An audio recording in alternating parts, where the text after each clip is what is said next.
Hey, welcome to Capturing Christianity. I am Cameron Bertuzzi, and today we're looking at some fairly recent comments by Rationality Rules. His name is, his real name is Stephen Woodford. He's recently sort of entered into the dialogue. He was into the dialogue a little while ago. Maybe we'll talk about that a little bit, but he's sort of re-entered the dialogue on sex and gender. He even invited a guest on with him and we'll play some of the clips from these two recent videos that he's put out on sex and gender. And in these videos, Stephen sort of lays out his own view. So he's got his own view on what sex is, what gender is. And then he also kind of interacts with the views of the guest that he brings on, which is his name is Forrest. And so I've invited Dr. Tomas Bogardus back onto the channel. He's like sort of our resident Christian philosopher that is currently doing work in the area of gender. And so we saw this video, it was posted maybe a month or two ago, and we were like, yeah, it'd probably be good to do some sort of response just to give another viewpoint of what it actually looks like from, the point of more of like a conservative view. Is that really what you would call your view, Tomas? Like a more conservative or like a, I forget what we called it last time. People would make sense of that. A more traditional view. Traditional view of like, a woman is an adult human female. Like this is the view that Dr. Bogardus holds. And so we've done in the past a few different episodes on gender and interacting with that topic. So if you're interested, go check for previous episodes where we've delved into this topic. But as I mentioned at the beginning of the episode, we've got some clips that we're going to play from these videos. But if you'd like to watch the whole videos, I've got both of them. There's two. I've got both of them linked in the description of this video. So if you'd like to see these clips in context and go watch the whole thing, then please go check those out. Otherwise, we're just going to play clips, specific things that Dr. Bogardus wants to sort of interact with and challenge. And so that's what we're doing. Like the title of the video today is Exposing Rationality Rules on Sex and Gender. And what that really means is that we're exposing his views to philosophical scrutiny or analysis. And so we're not like exposing him in some like bad or nefarious way. We're just wanting to, I think, look at, these sort of revisionary accounts of gender, which are, a lot of these are new. Do they hold up to philosophical scrutiny? And so that's what we're doing today. Is there anything else that you'd like to mention, Thomas, before we... Well, I was going to give your viewers an idea of the structure. I thought what we could do is look at Stephen Woodford's views of sex and gender, and then this Forrest Valkai's views as expressed in these videos. But then the Stephen fellow gives three arguments against the traditional view that men are adult human males and women are adult human females. So we'll go through each of those arguments in turn. So it's important that you view until the very end. Not just for the YouTube algorithm, but to make sure you hear responses to all three of these arguments. Yeah, and the arguments, one of them in the notes I was looking at it, and you said that it's an argument you haven't really even seen before. So, and you've got some interesting thoughts on it. So yeah, it's definitely important. If you're interested in this topic, if you're interested in gender and sex and what it really is and defining it and analyzing it, and thinking really seriously about this topic as opposed to just like surface level, like, yeah, we want to do this thing because everyone is doing it. Instead of doing that, we want to really sit down and think about it philosophically. This is the episode for you. And yeah, you want to watch the whole thing. Should we get into the first clip? Yes. So the first clip is Stephen Woodford expressing his views on sex and gender.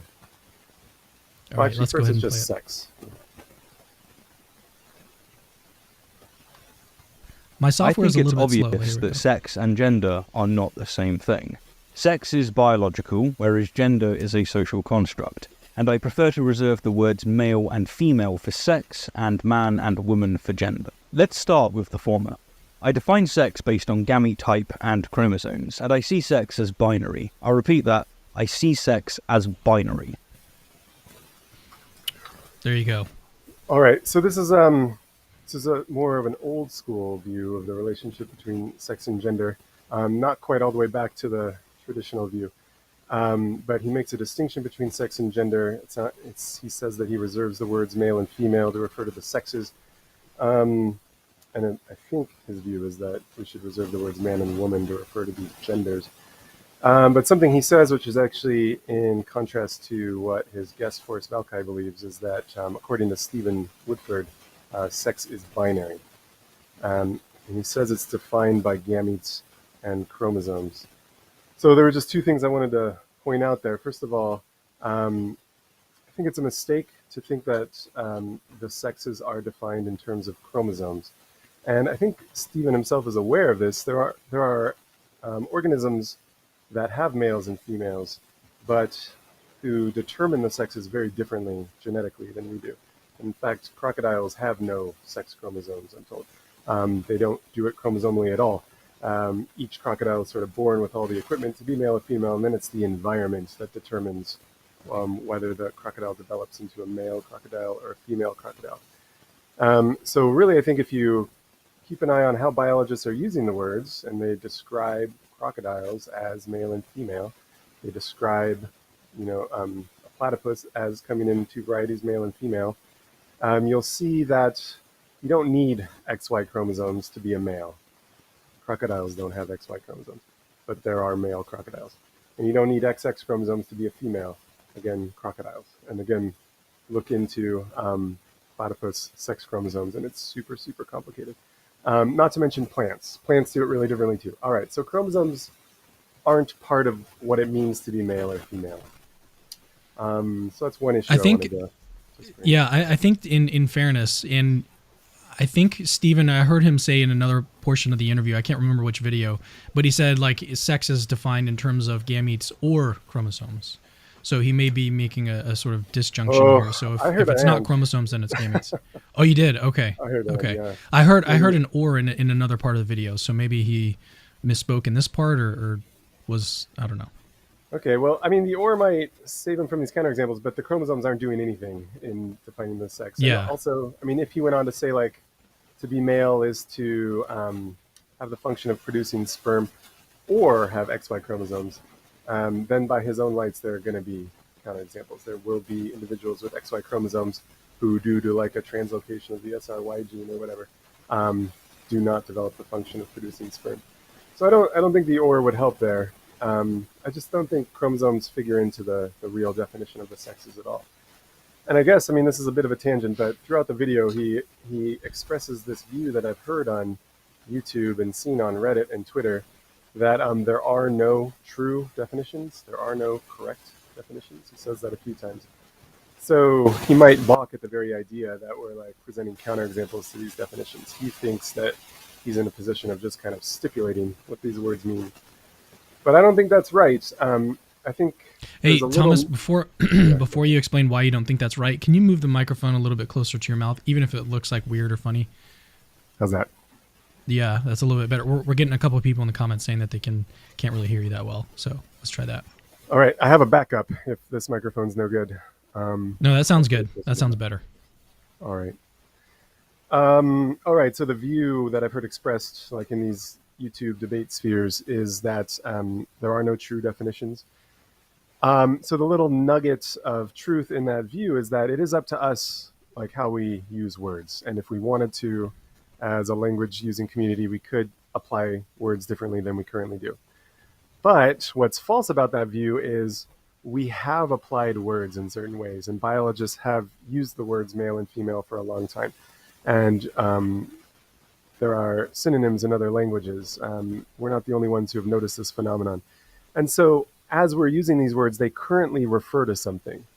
The word male refers to a certain kind of organism. The word female refers to a certain kind of organism, as we're currently using these words. And you can try to say what it is that male is referring to and what female is referring to, and you could be wrong about that. And so what I'm pointing out is that as biologists and farmers and ordinary people use these words male and female, you can see upon reflection that chromosomes are not part of what it is to be male. The word male is referring to a certain kind of thing, and no particular chromosomal arrangement is required to be a male. Okay, the second thing I just wanted to point out was that on Stephen's sort of old school view, I say old school, I mean it's like from earlier in this century, like in the first decade of this century. I think this was the common view about what it is to be transgender. It's one thing to be a man, it's another thing to be male. It's possible to be a man who's a female or a woman who's a male. But I think that's been replaced. And one reason is, an implication of Stephen's view is that I'm pretty sure he would admit that on his view, trans women are males. They are biological males. The sort of ordinary paradigm example of a trans woman is going to be a male. And trans men, on Stephen's view, are going to be females. And on Stephen's view, non-binary individuals are, despite their protestations or despite their identifications otherwise, they are part of the sex binary. Non-binary individuals, Stephen would say, are, by and large, for the most part, setting aside any intersex individuals who might have concerns about that, but for the most part, non-binary individuals are male or female. Okay, so I just wanted to point out some implications of that view, and it's those implications that I think have changed the consensus among trans activists these days, away from the view that Stephen's expressing towards a view on which even sex itself is sort of a matter of self-identification. Okay, so that's all I wanted to say about Stephen's views about sex. Shall we look at his views on what gender is? Yeah, let's go ahead and play that clip here.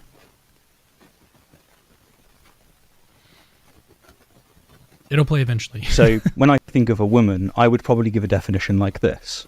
A woman is someone who lives up to the social construct, it changes per society, that's heavily associated with secondary sex characteristics, behaviors, and aesthetics.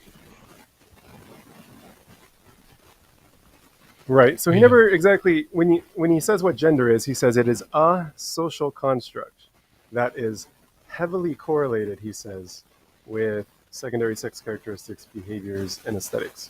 But he never really tells us exactly what this social construct is. And so that's a minor problem because this is not yet a definition. So far we've gotten at most a necessary condition for something to be a gender. And the reason it's merely necessary and not sufficient is there are a lot of things that I think Stephen would admit are social constructs that are heavily correlated with secondary sex characteristics, behaviors, and aesthetics that are not genders. So I'll just give you one example. Being a gamer. My understanding is that most gamers are males. So there is a correlation between being a gamer and having certain kinds of secondary sex characteristics, behaviors, and aesthetics. But being a gamer is not itself a gender. So he hasn't really given us a definition of gender. But there he does say what it is to be a woman, and he says it's someone who lives up to this social construct. We don't know exactly what the social construct is, but I think what he has in mind is basically just femininity. So in order to be a woman, you have to live up to femininity. And I guess that means you have to present or express yourself or behave in ways that are sort of stereotypically feminine, in line with the expectations that your culture has of females. So that's what it is to be a woman on Stephen's view. Elsewhere in the video he does by him, the previous video, it's only 30 minutes long, not the one you just played, I think, but in the previous video around the 18-minute, 15-second mark, he says of an individual with complete androgen insensitivity syndrome, he says, quote, "She's also a woman because she fits enough of the characteristics and attributes we consider a woman." So yeah, I think he has in mind that there are these characteristics and attributes that we associate with women, with females, and that's basically femininity. And to be a woman is to be feminine. It's not just enough to think that you're feminine or identify as feminine. You have to actually do it, it sounds like, on Stephen's view. Okay, so a woman is somebody who's sufficiently feminine, according to Stephen. So here's just a couple concerns that somebody with this view might want to think about. It seems possible for there to be feminine men, for men to display themselves or behave in very feminine ways, to occupy roles that we traditionally associate with females. So they will be included as women if they're sufficiently feminine. Those men will count as women on Stephen's view. If they have Also, enough feminine traits or attributes.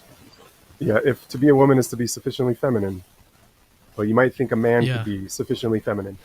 In which Yeah, case, and then that man- it's unclear. I mean, another issue that I see with this is that it's unclear like what level of attributes you've got to achieve in order to constitute womanhood. Yeah, it's certainly vague. I mean, manhood. he just says sufficiently feminine, and it's unclear what counts as sufficient. But I mean, that's a problem that afflicts a lot of views in philosophy. So I'm not going to give him too hard of a time about that. But I would think there could be men that clearly cross the threshold wherever it is wherever the threshold is for sufficiently feminine, certainly there could be a lot of at least people who identify as men, and probably adult human males as well could cross that threshold. Also, a lot of Well, I mean, non-binary. yeah. To push back a little bit, it's I don't think that he has to give like like an exact amount. Like you've got to have 71.5594% of these characteristics or whatever. But I think he does need to do at least some of the work of like explaining what these are. I mean, one of the issues that as I've been like listening to debates on both sides of this and trying to do my best to read the literature, one of the issues that you run into is that across cultures, femininity is defined in different ways, or there's different roles that women occupy in, say, the Middle East, as opposed to the roles that they occupy over here, or at least the expectations that they have and whatnot. And so one of the issues you could run into is you might be considered a woman in America and a man in the Middle East, depending on what's expected of you in that culture. And so that's why I think it's important to at least give some kind of analysis instead of just saying like it's sufficiently feminine or whatever. No, I think you put your finger on an important point, and that's worth bringing up. That on this sort of view where manhood and womanhood are defined in terms of norms associated with each sex, or so to be a man is to be sufficiently masculine, to be a woman is to be sufficiently feminine. And masculinity and femininity themselves are sort of culturally relative, then you get problems that are similar to those that afflict moral relativism. Where like on moral relativism, the most you can say about genocide is it's wrong here, it's wrong according to us, but for other cultures at different times, it's been okay, even obligatory. And if you ask the moral relativist, well, is it wrong, period? They say you've misunderstood like the nature of morality. So similarly here, what the point you bring up is, on this view, it's going to follow that whether somebody's a woman or not, is culturally relative. So somebody might be a woman in this cultural context, but not in some other, like contemporaneous context. Right now, in a different culture, they're not a woman.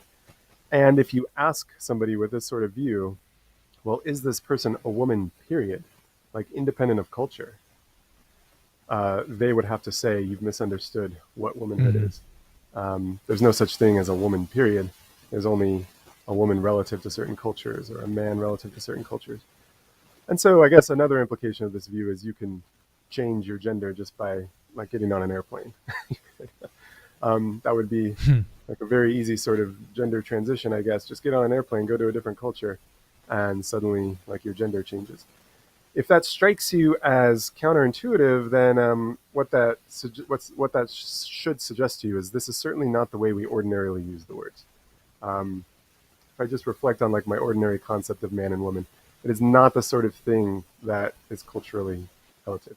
Masculinity and femininity may be, but whether you're a man or whether you're a woman is not the sort of thing that changes by culture.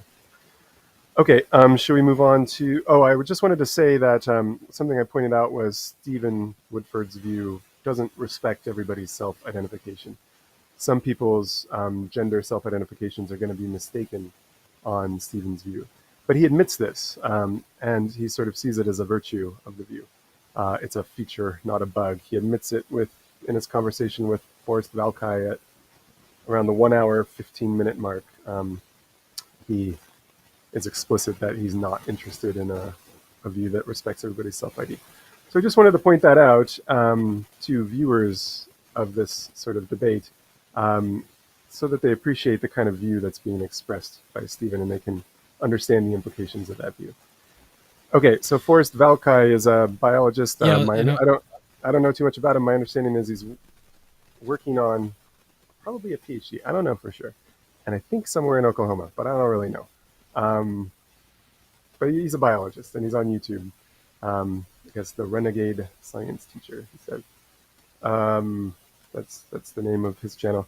Okay, so he expresses his view on gender. So before you play the clip, here are some other things he said before he gives like a definition. So in this video we're about to watch, just before the 54-minute mark, he says, what gender actually is an individual's reflection and performance of what they and what their culture around them expects from their perceived biological sex. So that sounds a lot like Stephen's view, the performance bit. It's not enough to just identify as a woman in order to be a woman. You have to actually reflect and perform the expectations that your culture has of females. So that sounds a lot like Stephen's view, and that's the first thing that Forrest Valkai said about gender. And later on, if you were wondering whether by gender he's really talking about what it is to be a man and what it is to be a woman, he says at 55 minutes 28 seconds, man, woman, boy, girl, these are gender terms. Okay, so he is talking about what it is to be a man, what it is to be a woman.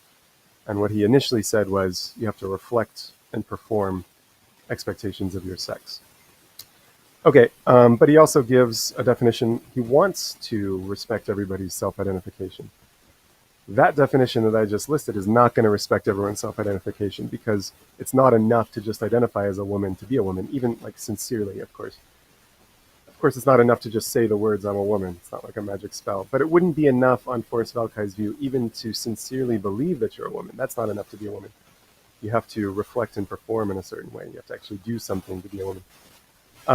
But let's listen to the second definition he gives at 1 hour, 13 minutes, 17 seconds.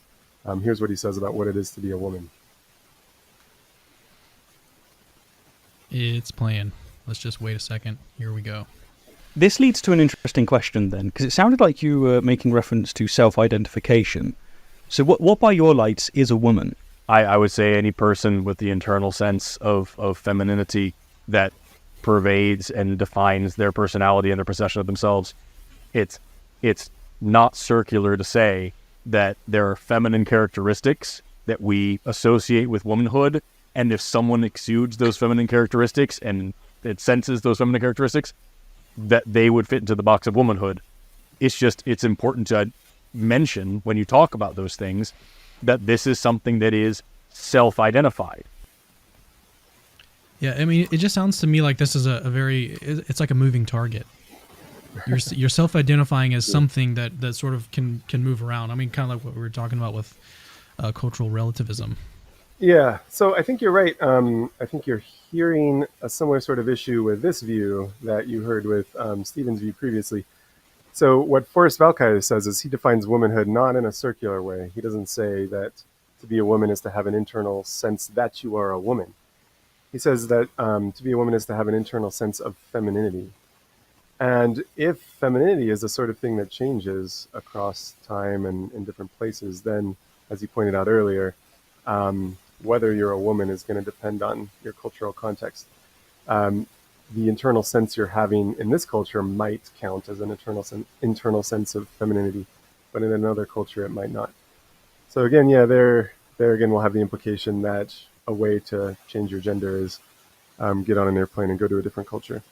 I guess I'll just point out another implication of these sorts of views that define manhood and womanhood in terms of behavior or femininity or social position.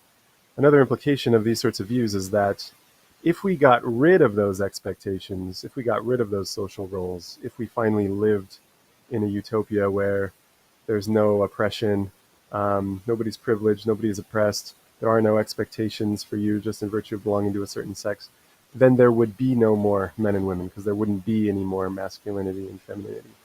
And so an implication of these views is, in that sort of scenario, which a lot of these folks are aiming for, you would cease to be a woman because there wouldn't be femininity anymore. And you would cease to be a man because there wouldn't be masculinity anymore. And so again, that's just another way in which these views violate self-identification. So even if you identified as a woman in that future genderless utopia, you wouldn't be a woman because there wouldn't be femininity in that scenario. Okay, but something I wanted to say was, even in this statement where he's trying to respect everyone's self-identification, he still uses some language, and I get that in a podcast, we're not always super careful or precise with our language. But previously he said, you know what I'm talking about. Previously he said to be a woman you have to reflect and perform in a certain way. But even in this statement, he says that if someone exudes feminine characteristics and senses those feminine characteristics, then they would fit into the box of womanhood. So I just wanted to point out that there we're putting some conditions on womanhood beyond just like an internal sense. You have to actually exude the characteristics. Yeah, you have to sense them. So this is going to rule out, if we take him at his word, and like according to the letter of this statement, maybe not the spirit, but the letter of this statement is going to rule out cognitively disabled women, women who are unable to exude femininity in the right sort of way, or conceptualize themselves in the right sort of way. On this sort of view, those individuals cannot meet the necessary condition for womanhood. They can't sense in the right way. They can't exude femininity in the right sort of way. So again, insofar as, so that sort of objection, I should say, is owed to philosopher Elizabeth Barnes. And you can check out her work if you want to see that sort of objection developed. So I just wanted to say that it should be pretty clear, if that sounds unusual to you, that there couldn't be a cognitively disabled woman, or like a woman in a coma or something like that. If that sounds weird to you, that's evidence that this is not the way the words are ordinarily used. This is not what we ordinarily mean by man and woman. This theory that we're being given about what it is to be a man or woman isn't accurately reflecting what we've been referring to all this time. But I think at least philosophers are pretty explicit about that, and they'll say, like, yeah, I know this is not the ordinary sense. The ordinary sense is problematic, and we need to get rid of it, and we need to replace it or supplant it with this new sense. But I just wanted to point that out because, at least in the popular level, people like, or influencers like Stephen Woodford and Forrest Valkai aren't always clear that that's what they're doing, that they're engaged in a kind of linguistic revision. But I think they are. Okay, so I think but even go ahead.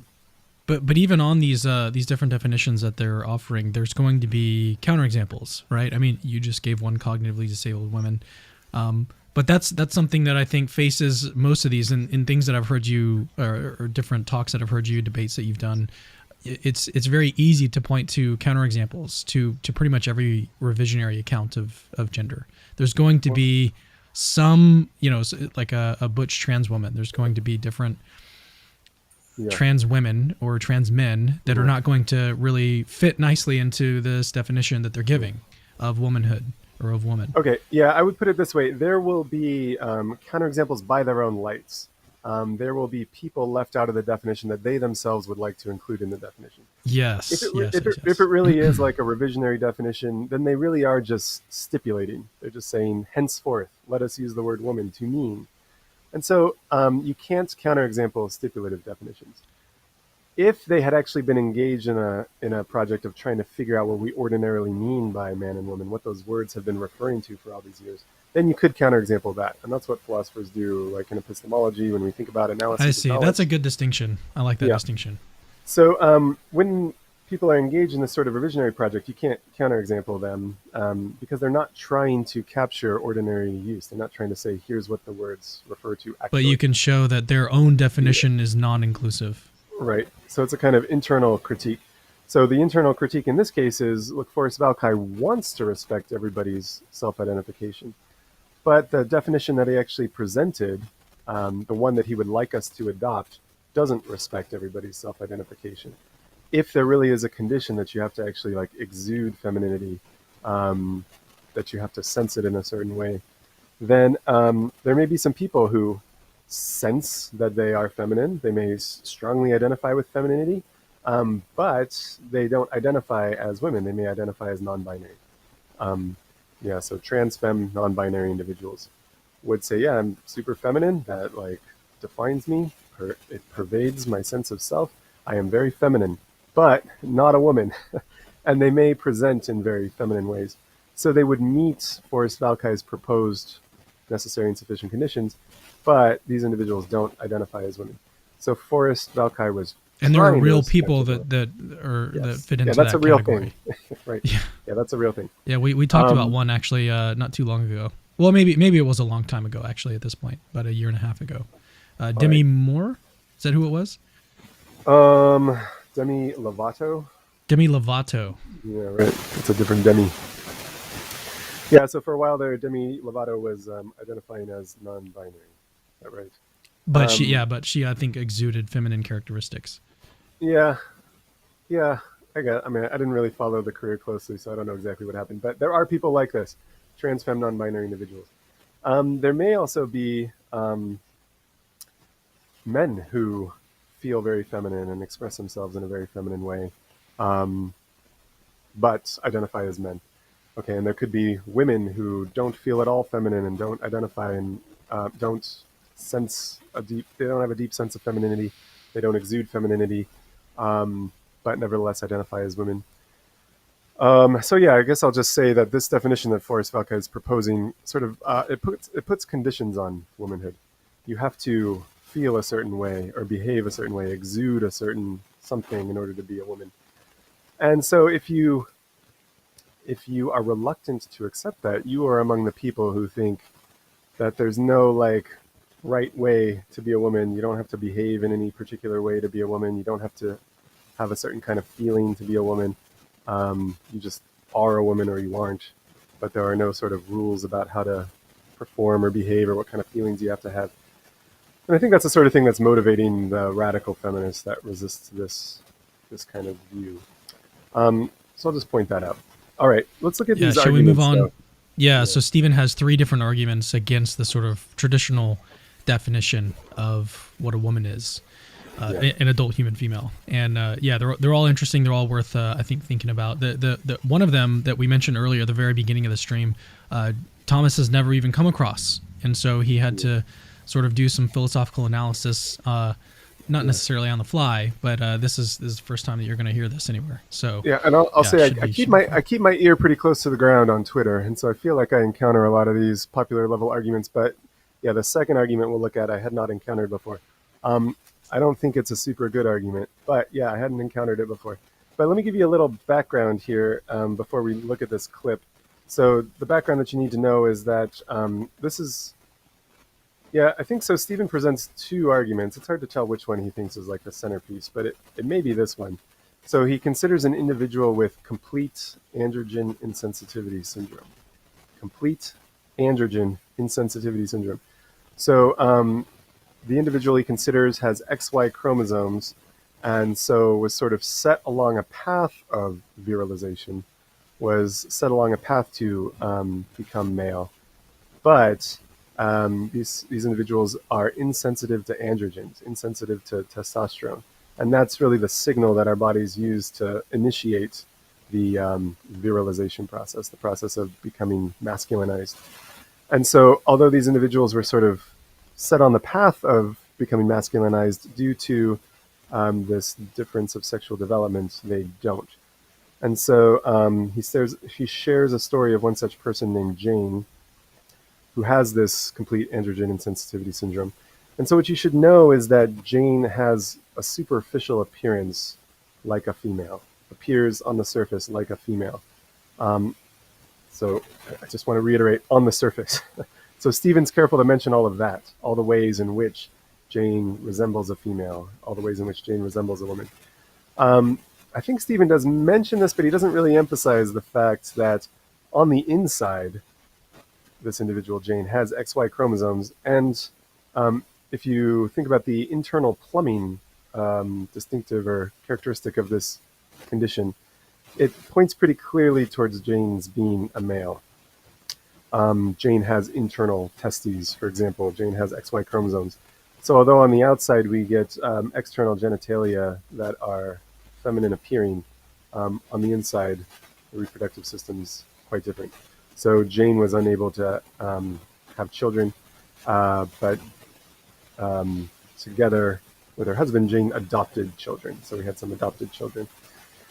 Okay, because individuals with CAIS do not have a functional uterus, they can't get pregnant, they don't menstruate. Jane's children are not biological children. Okay, but again, on the surface, Jane appears female. So here in this clip that we're going to hear about, we'll hear his argument, but I'll just say that on Stephen's view, and Stephen says this, on Stephen Woodford's view, Jane is a male. That's Stephen's view. Because remember, according to Stephen, sex is binary, defined in terms of gametes and chromosomes. And so here we have a male, according to Stephen. But Stephen wants to argue Jane is a woman. So according to Stephen, Jane is a male, but a woman.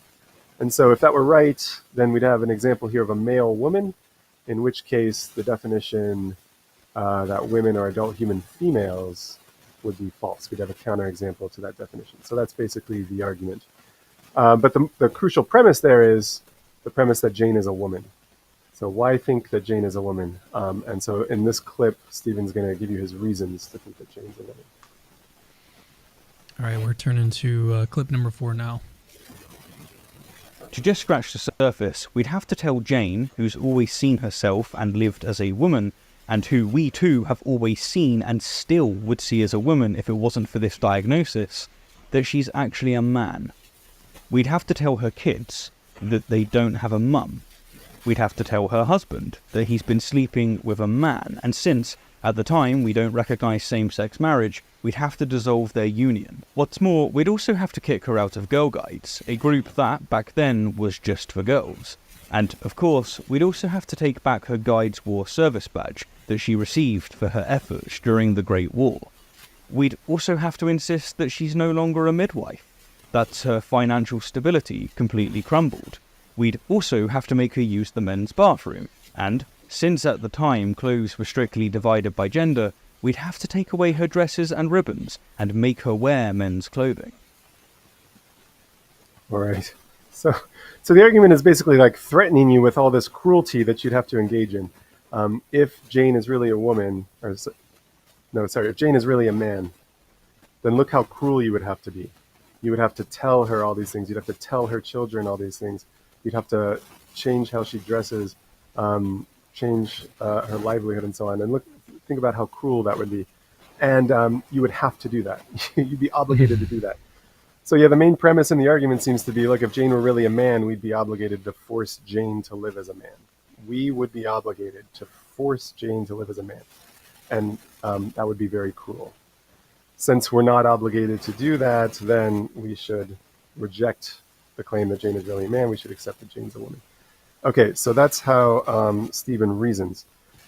But I thought what was interesting about this argument is Stephen himself holds views that have similar consequences. He thinks that Jane is a male, despite appearances. Jane appears to be a female on the outside, externally. Jane has the external appearance of a female.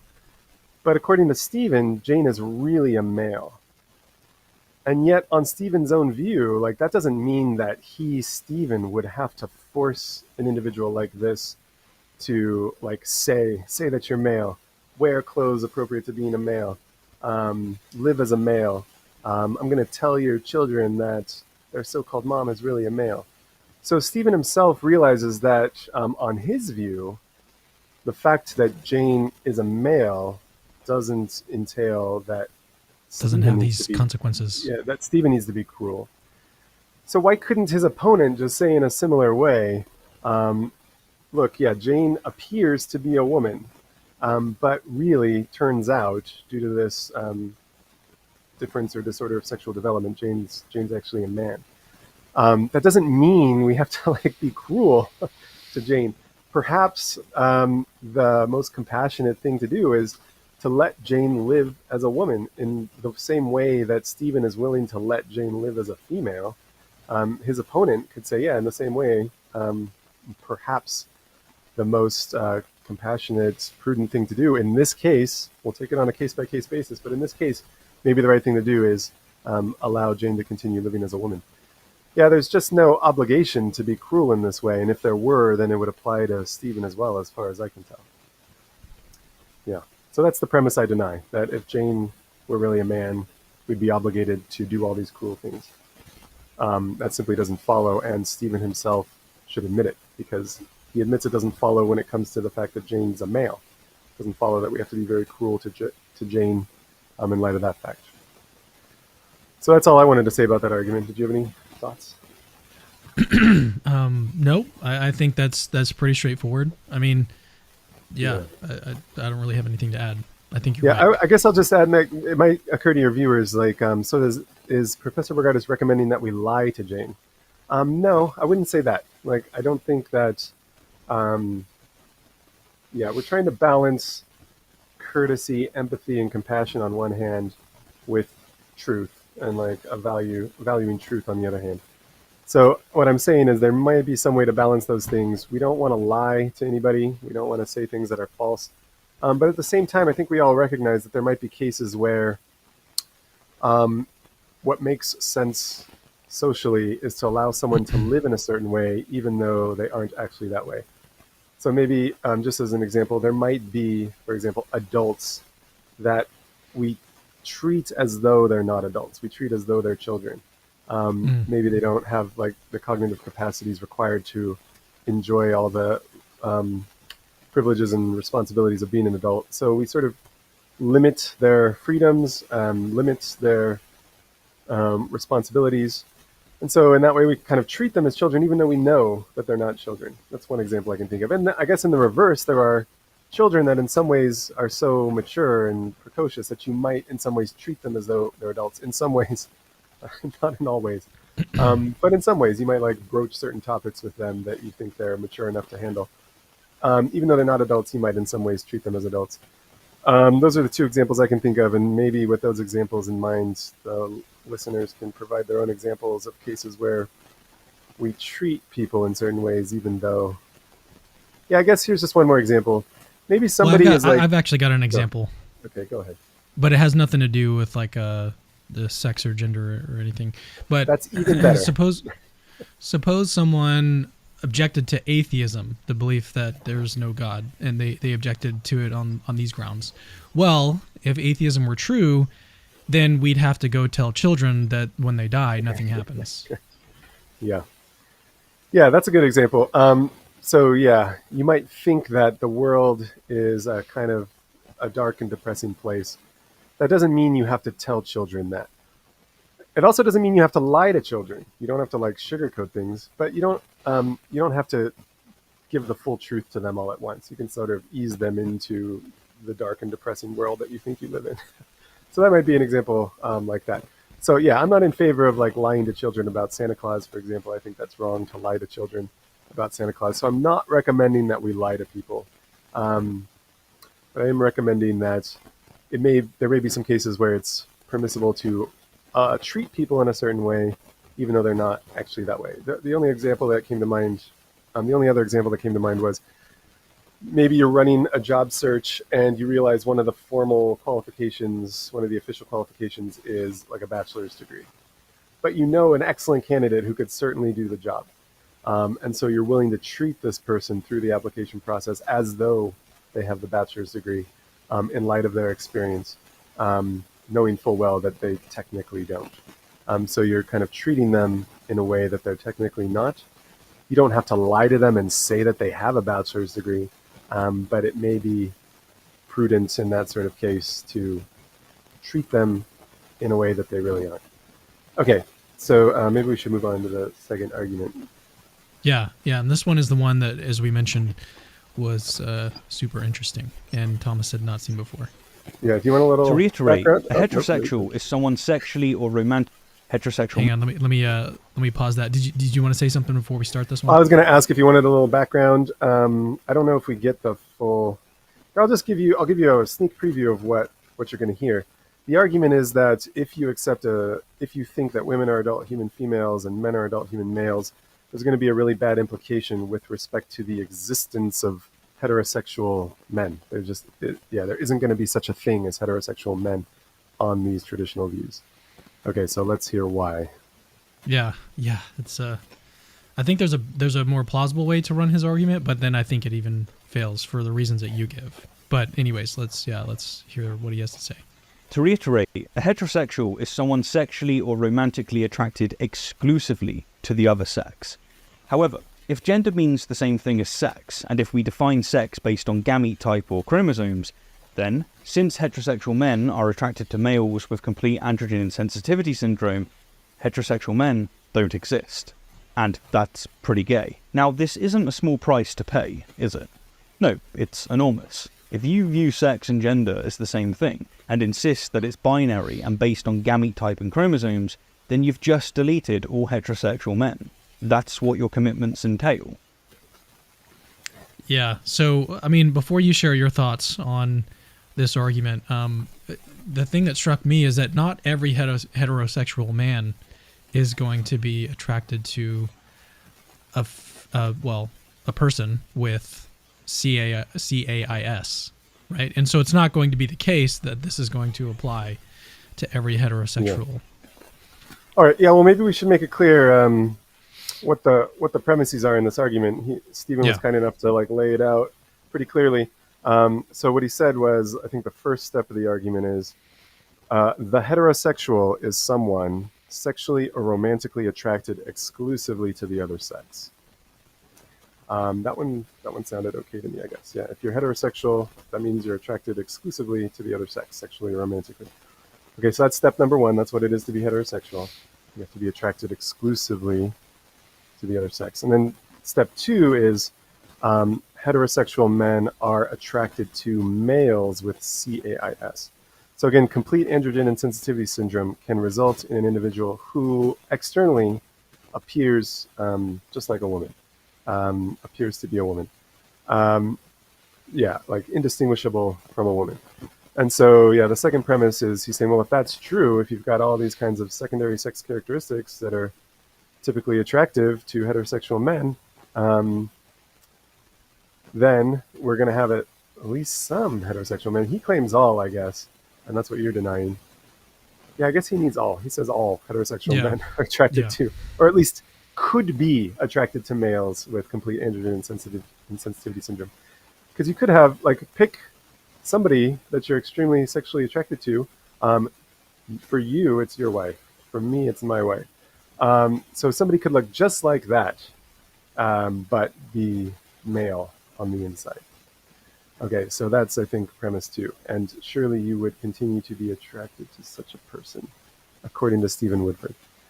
Okay, and then the third step in the argument.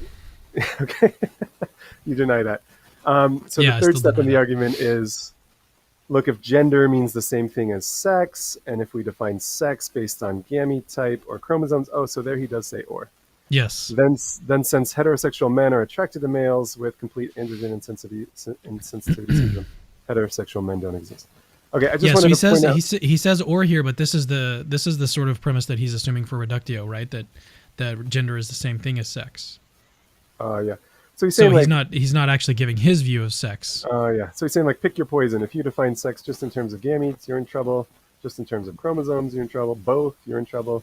Because Jane, these individuals with complete androgen insensitivity syndrome, are going to meet your definition of male. Okay, so there's just two things I wanted to point out. One was that, as with the last argument, there's a kind of tu quoque to be given here. Tu quoque just means you two. This applies to you two. This might date me, but when I was a kid, I would watch those Roadrunner and Coyote cartoons. You know what I'm talking about? Yeah, and so what happened in those cartoons is the coyote is constantly trying to catch the Roadrunner, but hilariously falls into his own traps. So I think that's happening here too. Stephen Woodford.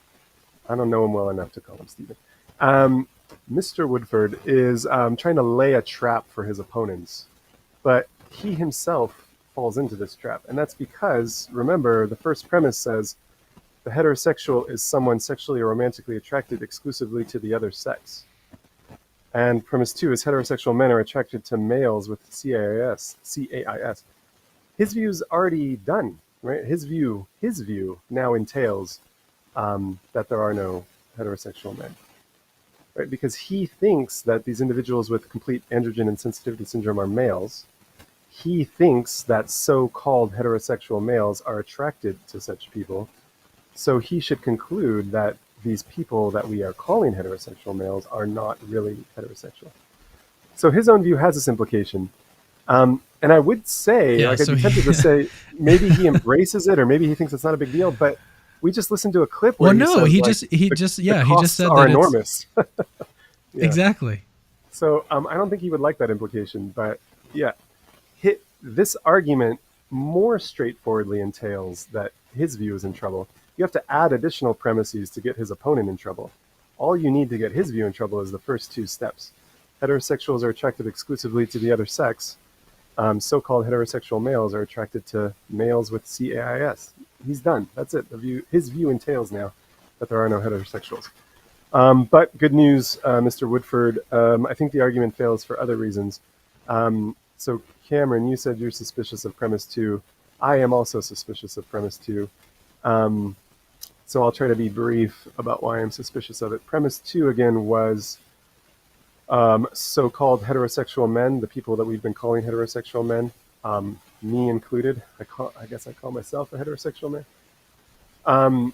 Are attracted to males with complete androgen insensitivity syndrome. So I think that once you appreciate a certain distinction, you can see that that premise is false.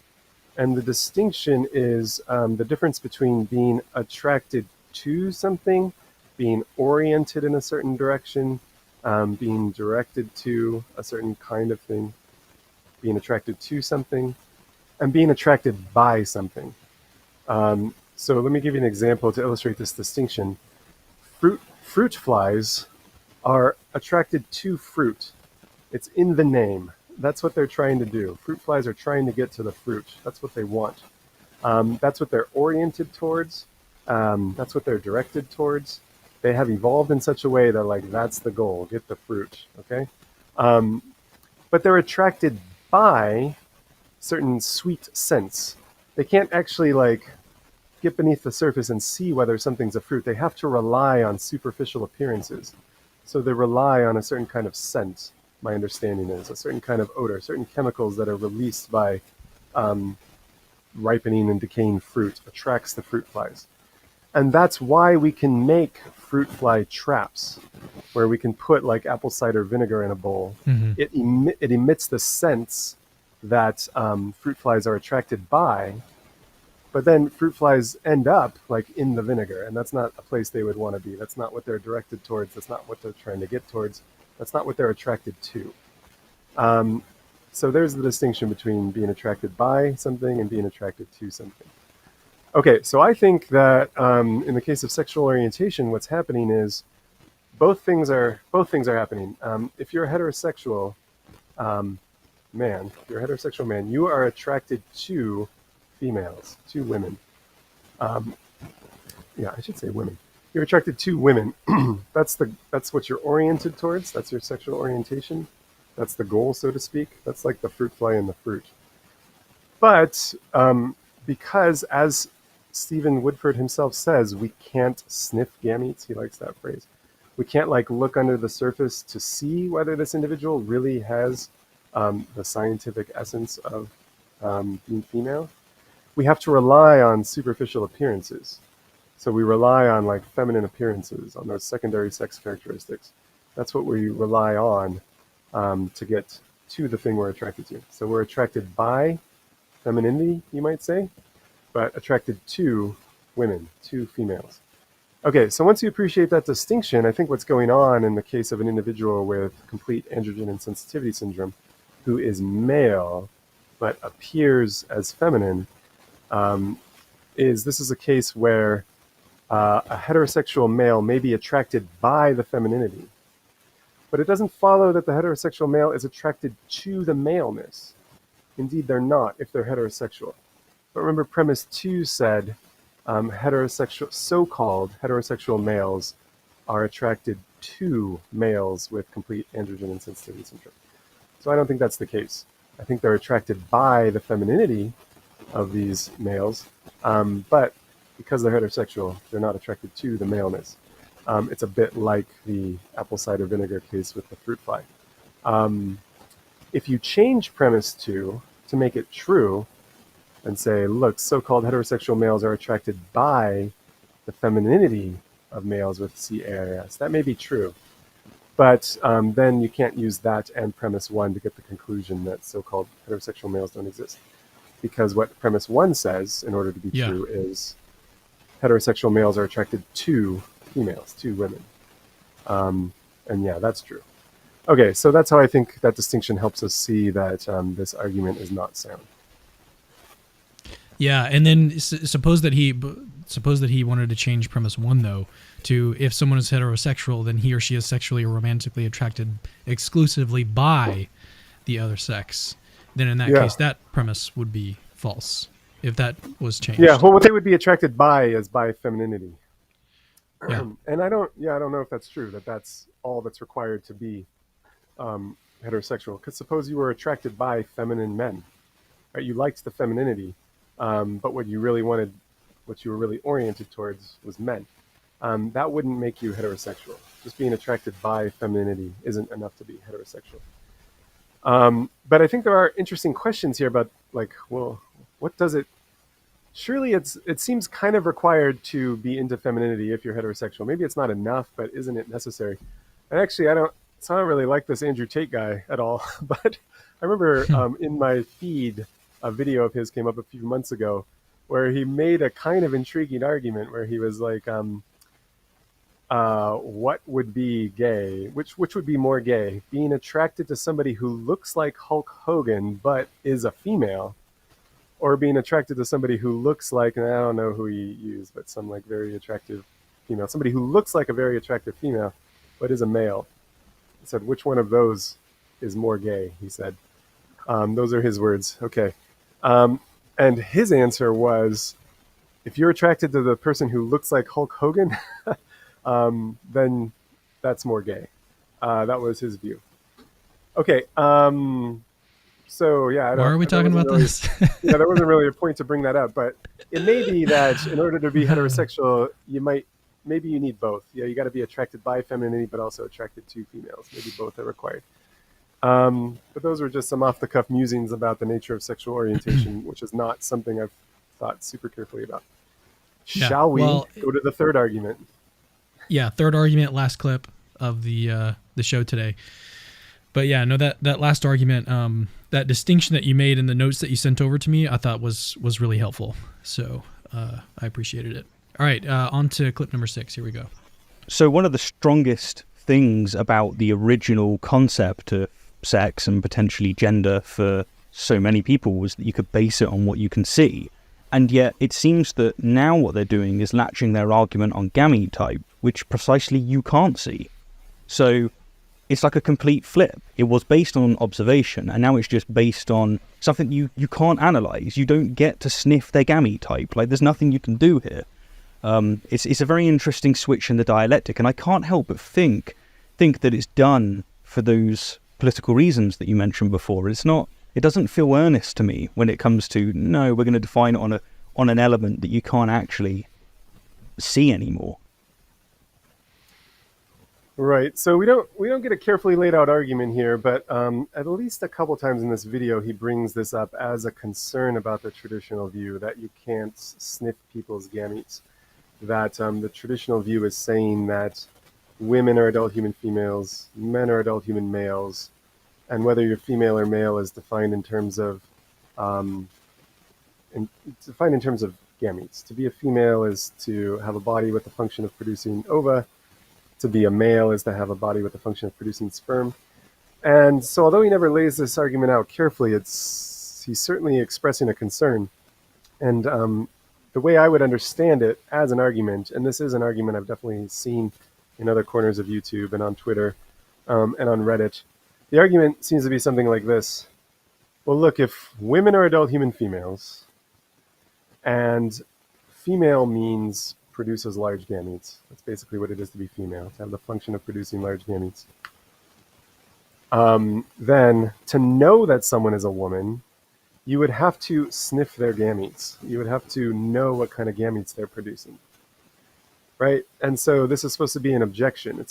The argument's supposed to be like, I have known that many people are women, but I've never inspected anyone's gametes. So people conclude, being a woman can't just be a matter ultimately or even partially because of gametes. Okay, so that's the argument. So we often know people are women without inspecting their gametes. And since female requires producing certain kinds of gametes, it's false that women are adult human females. Yeah, so that's the argument again.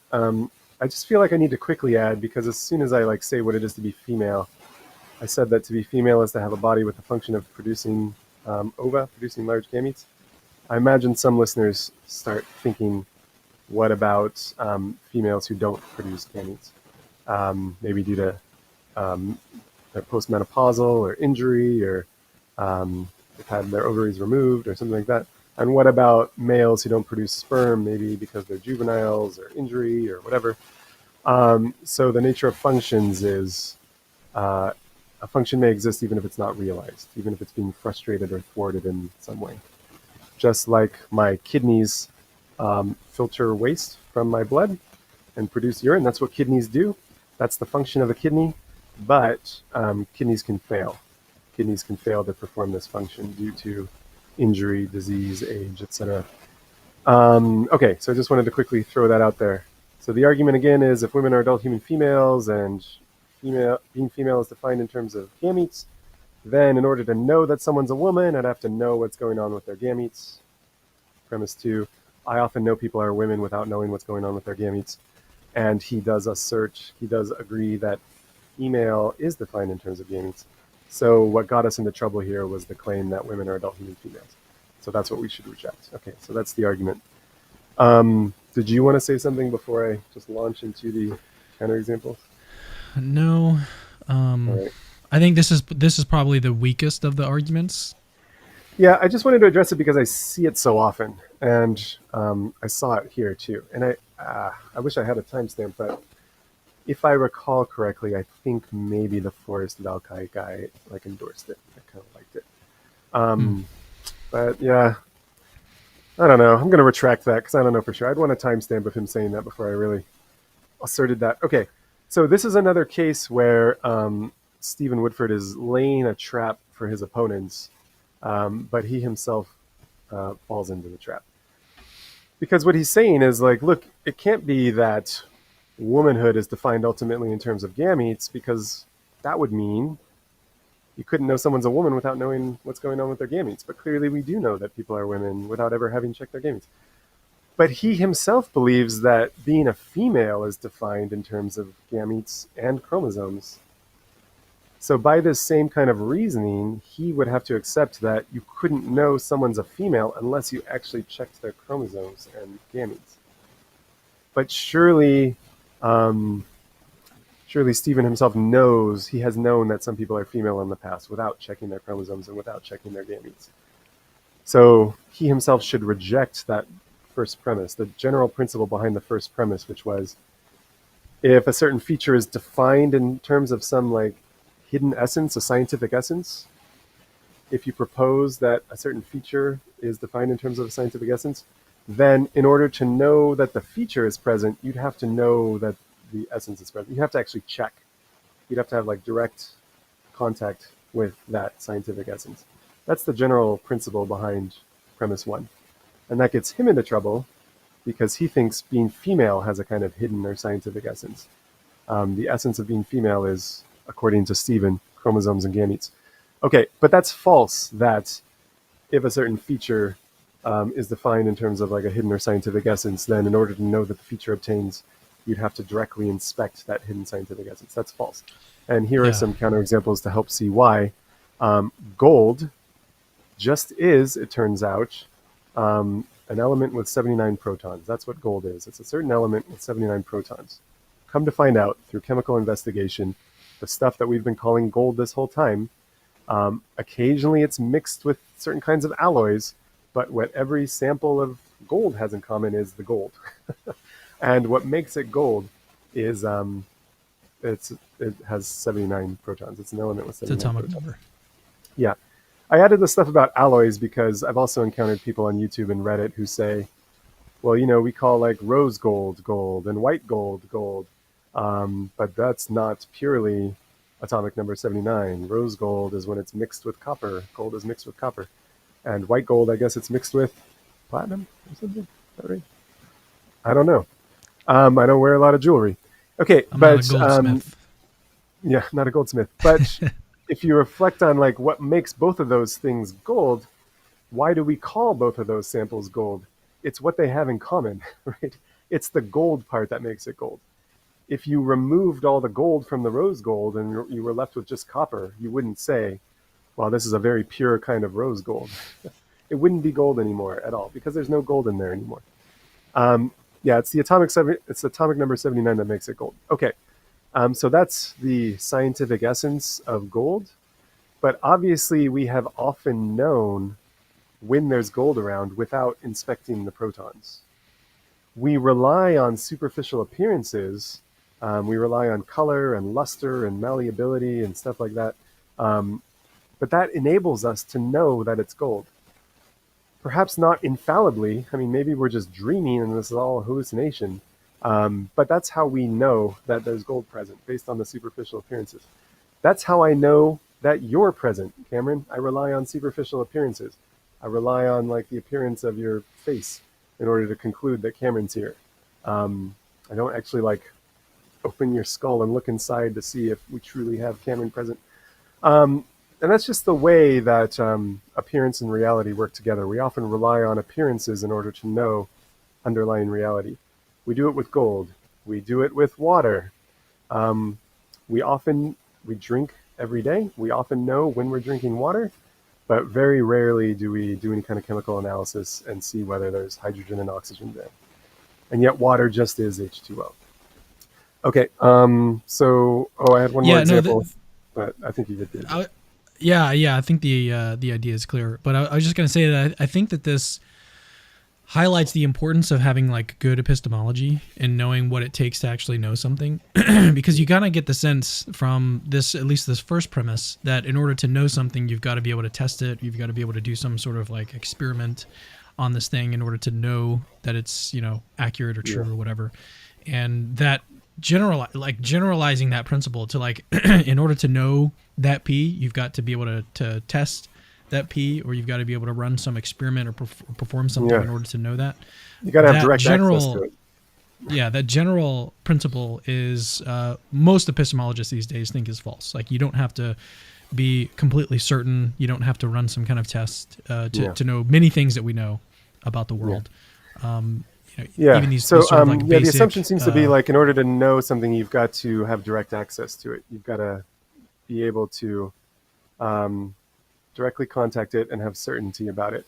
And so since I don't have direct access to your gametes, but I know that you're a woman, it couldn't be that being a woman is defined in terms of gametes. But yeah, that's not true. We often know things indirectly. I know who won the football game by seeing patterns on my television screen. And I just wanted to point out, so I already pointed out how there's kind of a tu quoque for Stephen here with regard to his own view about being female.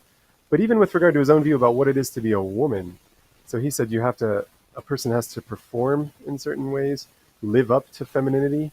You have to behave and perform in certain ways, in certain feminine ways, in order to be a woman. But even there, I mean, if we're going to be super nitpicky, it's going to take a particular kind of epistemology to say that you have direct access to the performances and the behaviors. After all, as Descartes reminded us, this could all be a dream. You may not even be there. All I can really be certain about are my experiences of your performance. That's all I have direct access to in that sense. That's all I can be really certain of is the kind of experiences I'm having of your performances. I don't have direct access to the performances. So that was a little nitpicky, but I just wanted to point out that unless you want to go like full phenomenalist and think that womanhood is defined in terms of patterns of experiences that you yourself have, you're going to run into this same alleged problem from Stephen. But again, I think that's just evidence that this is not really a problem at all. Yeah, I think that, I mean, it does kind of seem like he's just wanting to say that like people that hold the traditional view are going to have to be like skeptics about like assigning whether or not someone is a man or a woman. And as you pointed out, that's going to sort of come back on him, the tu quoque. It's going to come back and bite him. But and also and then the question is, straightforward counterexamples. But yeah, they're straightforward counterexamples. But then the question is, do we actually have to be skeptical about what appears to us to be the case? And there's all sorts of counterexamples for that as well. And it's important to really know what we think about epistemology. If you accept that sort of view that knowledge requires certainty, it requires direct access, you are not going to have much knowledge at all. You're going to maybe know what's going on in your own head, maybe a few truths about math and logic. You're going to know maybe that you yourself exist. But apart from that, when it comes to the external world, you're not going to be able to know anything at all. Yeah, and I mean, it even applies to like his view of womanhood as well. So like, it doesn't just apply to his view of females as being binary and it being defined in terms of gametes and chromosomes. Like that's already an issue. But in terms of like womanhood and meeting up to these like standards and levels of femininity, it could be the case that someone, one day is very feminine and then the next day is very masculine, and you had just happened to see them on the day where they were wearing some sort of like dress or something. And so That's a good point. you would have to be, you'd have to be skeptical. I think Stephen and anyone who propounds this view is going to have to be skeptical of assigning gender just more generally. Like you're going to just have to be skeptical of like, you just should never, label someone as male or female or man or woman. Yeah. I think it's worth pointing out. So I said like Stephen has a kind of old school view according to which a trans woman, according to Stephen, is male, but a woman. So that's kind of an older school view that there's this distinction between sex and gender, and sex is like real and mind independent. That's an older view, but also his view of what it is to be a woman is quite old school. I don't mean that as an insult, because like, my view is very old school. I'm for the oldest school view. But I just wanted to point out that the view he expresses is kind of like an original flat-footed interpretation of like a 1990 Judith Butler style view, where to be a woman is just to perform in certain ways. And a common kind of objection that Butler got in those early days was, what about like, does this mean that woman is just a kind of fashion? You can like put it on for the weekend and take it off, and then you're a woman for the weekend, but a man the rest of the week. And what Judith Butler said was, no, it's got to be a kind of regular and for the most part thing. You've got to regularly and for the most part behave in this way, perform in this way. It can't just be for like an hour. So I think that's what you were pointing out, that the view really, if you want to avoid kind of trivial, obvious counterexamples, the view has to be modified a little bit to say that the sort of performance that's required to be a woman has to be ongoing, has to be kind of continuous. And then I don't have access to that, right? So this sort of skeptical argument would apply to Stephen's view of gender. And then I guess I'll also just quickly add, I think there's another. I mean, hold that thought. There's another problem with that view, is that there's. I mean, a lot of people in this camp think that you can transition from a man to a woman, right? And I don't think that they're going to say, oh, well, you have to exude these feminine characteristics for X amount of time before you can be considered a woman. I think that the immediate time that they have the internal sense or identify as a woman, that's when they become a woman. It's not that there's this period of time where it's like this sort of trial that they have to go through, just like with like a drag show, right? If someone goes and dresses up as a woman in a drag show, are they now a woman for this period of time? Do they have to be anyways. Many drag performers certainly do not identify as women. They identify as men and male. So that would be another way in which this view might contradict people's self-identification. But I think you're right that the most like avant-garde, maximally progressive view is one on which sincere self-identification is enough. It's instinct. You don't have to perform in any way. You don't have to have any surgeries. Oh yeah, I think I just actually, in preparation for something we're supposed to do next week, I was looking up definitions of womanhood, and I think it was the Human Rights Council that said like no surgeries necessary, no transition necessary, as long as you have this internal sense, you have a gender identity as woman, then like that's it. Sufficient. Yeah, you're a woman. So just wanted to point out that the view that Stephen is expressing here is not maximally progressive. So I don't want to like get him in trouble with his allies, but here are some implications of that view. I feel like I was going to say, I was going to also add that Judith Butler, my understanding is, more recently has basically abandoned that performativity view altogether because of the implications it has for self-identification. It seems like it's not going to respect everybody's self-identification. It's going to require that you actually do something in addition to identifying. You have to actually perform in a certain way to be a woman. So my understanding is Judith Butler has abandoned that view that made her famous in the 90s. But apparently Stephen still holds it. So that's all I wanted to say about that view. So as we want to wrap do up, Q&A or no? We do have a couple questions actually that I've got pulled up, so we can transition to Q&A. Okay. I just have There was class in a something I little wanted to while, say so as we wrap up, though. I will stay as long as I can, but I'm gonna have to leave for class kind of soon. Oh, okay. Well, why don't we just go ahead and wrap up now? There were a couple questions that were sent in, but we've been going for a while, and if you do have to get back to class, we can wrap things up now. And maybe we can just, if people would like to see Dr. Bogardus back, then just let me know in the comments, and we'll bring him back. But what I want to do as we wrap things up is actually, so if you've been watching this entire video up until this point, I want you to do something that, I mean, hopefully it's going to sort of soften the blow if Steven comes back. And I saw him commenting earlier in the live chat that he wants to work through this. But normally what happens when like there's someone makes a claim, like an atheist makes a claim on their YouTube channel, and then a Christian like responds to it, the comments usually get really vitriolic and they get, really combative and stuff. But instead, what I want to do in this comment section of this video is be very loving towards Steven if we can, and just say, if you've been watching up to this point, comment below, Steven, I love you, or Steven, Jesus loves you, or something along those lines. Let's like express love towards Steven if he is coming here and watching this video and trying to think, analytically and philosophically about this issue. Then let's show him some love. Let's not show him, vitriol and condescension, as kind of seems to be, unfortunately, what happens most of the time. So, but please, if you've been watching up to this point, please do that in the comments right now. Thomas, is there anything you'd like to say before we close it out? Oh, I'd like to say, yeah, certainly I didn't have any ill will towards Steven. I think it's great that he's thinking through this, and he does seem like a very honest thinker, considering arguments on both sides.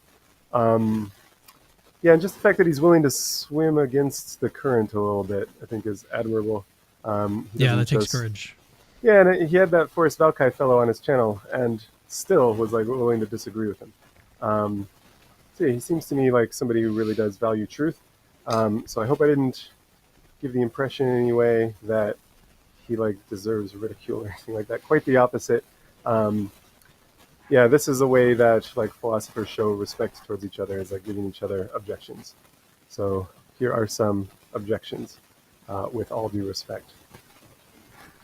All right, my dog is barking in the background. It's time to wrap up the show. I'll see you guys in the next Capturing Christianity video. I've got one actually coming out tomorrow, but make sure you're subscribed. If you'd like to support the channel, head over to our Patreon. Thanks for watching. We'll see you later. Hey, it's me again. Actually, don't leave yet. I've got something super, super important to tell you. So first of all, you're awesome. Like you just watched a really, really long video just now, and you're still watching it. That is actually pretty amazing. Secondly, we have hundreds, literally hundreds of other apologetics related videos for you to watch on our channel. Go check them out. I've interviewed exorcists, hosted debates between Christians and atheists. I've even made response videos to atheists. All of that is available on our channel. Go check it out. Third, I rely on people that see value in my work, people like you that watch videos to the very end, to keep the lights on around here. Literally, this is how I feed my family. So if you see value in the work that I do, please consider supporting this ministry and becoming a patron. Links to that are in the description. Oh, and have I mentioned that Christian